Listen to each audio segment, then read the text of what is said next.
Welcome. Today we're going to work on simplifying square roots. So many of you already know how a square root works, that a number times itself has to equal what's inside, and whatever that number times itself is, like in this case 12 times 12, so 12 times itself is 144, so the square root of 144 is 12. I'm going to write 12 correctly. So 12 is the answer to the square root of 144. Now, sometimes people like to say 12 times 12. I've got a pair of 12s, one comes out. Another way to think of it is square rooting is the opposite of squaring, like multiplying is the opposite of dividing. So if we have a problem like this, it's not going to come out so nice and neat. You're going to want to break this apart. Now many of you know that 2 will easily go into this because it ends in an even number. So like 2 goes into 2 once, into 9 4 times, 7, so 147. Now some of you have heard of other divisibility tests, not just 2, but 3 and 9 work in a similar fashion. So if you add up the digits of the number, and the answer when you add it up is divisible by 3 or divisible by 9, then the original number is divisible by that number. But it only works with 3 and 9. Don't try to do it with other numbers. 1 plus 4 is 5, plus 7 is 12. 3 goes into 12, so 3 is going to go into 147. 3 goes into 14 4 times, 2, 3 goes into 27 9 times. And we'll finish this off by saying 2 times 3 times 7 times 7, because we know 7 times 7 is 49. All right. I need a pair to pull one out. I have a pair of 7s. I'm going to pull one on the outside of the square root. When you pull it out, the pair has been used up. So don't have another one left in, or don't pull 2 out if there's only one pair. I can't pair up the 2 or the 3 because there's no other 2s or other 3s. So those stay inside the square root. And if more than one thing is inside the square root, you will multiply each of those together. So when we're all done, I have the 7 on the outside, and 2 times 3 is 6 on the inside. So if you're getting the idea of how this works, try these 3. Pause it, and when you come back, we'll go over each one of them. Welcome back. Here we go. I'm going to break this apart. 9 times 6. If you have your pairs sheet, it can help you break numbers apart like this. Use a calculator, however you can do it. 3 times 3, 2 times 3. In this case, I have a pair of 3s. The 2 and the 3 are left over inside. The 3 from here goes outside. The 2 and 3 go inside because they're left over. And I multiply the leftovers to 3 square root of 6. 32. 8 times 4. 4 times 2. 2 times 2. 2 times 2. Always bring them all down so you don't forget one. That's what I see frequently from students, is forgetting one of the numbers up here somewhere. I have one pair of 2s. I have a second pair of 2s. So this one is here, this one is here, this is left over, it stays inside. So my end result here, 2 times 2 is 4 square root of 2. Finally, 18, 6 times 3, you could have done 9 times 2. 3 times 2 times 3. I've got a pair of 3's. I pull one out. The 3's are gone. 2 left over, and it stays inside, and we're done. That's how you simplify the square root of 18. Remember, there's a very big difference between simplifying, and that means you're going to leave it in simplest radical meaning this square root symbol, form, and approximating. Approximating we did the other day. Approximating is very different. All right, now we're going to work with variables.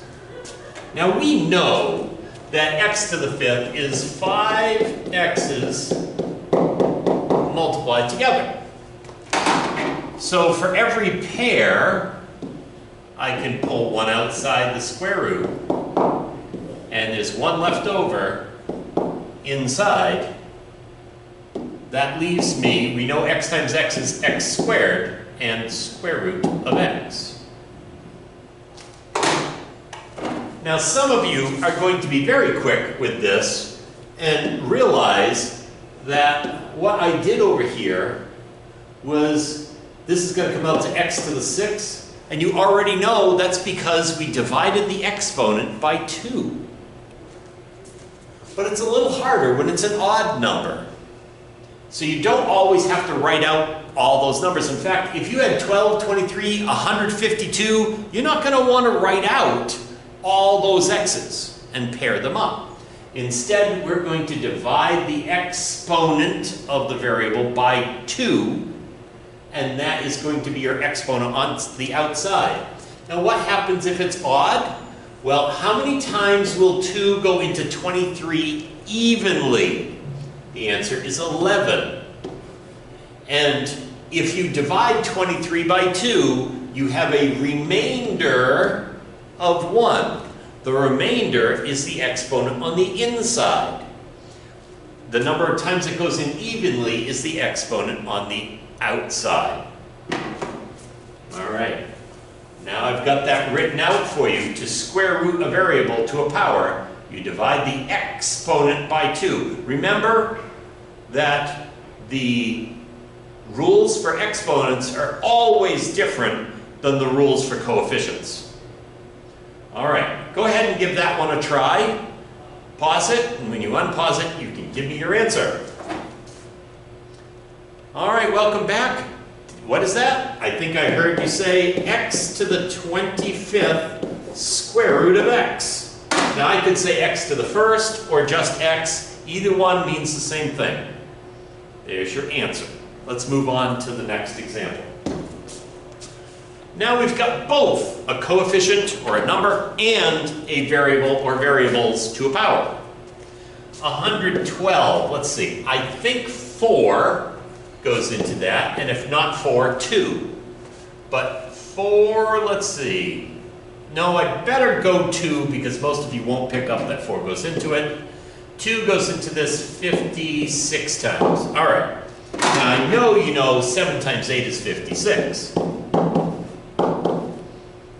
And I know you can break that down into 4 times 2. And finally, 2 times 2. Oops, I wrote that wrong. Let me fix that. I got carried away with my 2's. 7 there. 7. 2 times 2 times 2. All right. I need pairs. I have 1 pair of 2's, a second pair of 2's, and a leftover 7. So I'm going to leave that inside. Now let's deal with variables. X to the 1st. Does 2 go into 1 evenly? No. So I leave it alone inside. Does 2 go into 2 evenly? The answer is yes. Y to the 1st on the outside. Is there a remainder when I divide 2 by 2? The answer is no, so I do not have any y on the inside. When I'm all done here, I multiply the outsides together. 2 times y to the 1st is 4y. And if there's anything on the inside, I multiply it together with the insides only, and I get 7x. So 4y square root of 7x. All right, let's give these a try. When you're done, unpause it. All right, let's go. I can see 4 times 112. Well, gee, we just did 112, didn't we? And that broke down to 2 times 2 times 2 times 2 times 7. So I'm going to break this down. We said 2 times 2 times 2 times 2 times 7. I'm just doing this quickly. I know you could have done it in many different ways. So let's pair it up. 1 pair of 2's, 2 pair of 2's, 3 pair of 2's, not shoes, 2's, 7 left over. Now, how many pairs of 2's did I have? 3 of them. And therefore, I'm going to have 3 2's on the outside. The 7 is going to stay inside. Now let's deal with the variables. M to the third. When I divide 3 by 2, it goes into it once with a remainder of 1. And n does the same thing. N to the first on the outside, n to the first on the inside. 2 goes into 3 once with a remainder of 1. When I multiply all this up on the outside and inside separately, 8mn square root 7mn. Let's try this one.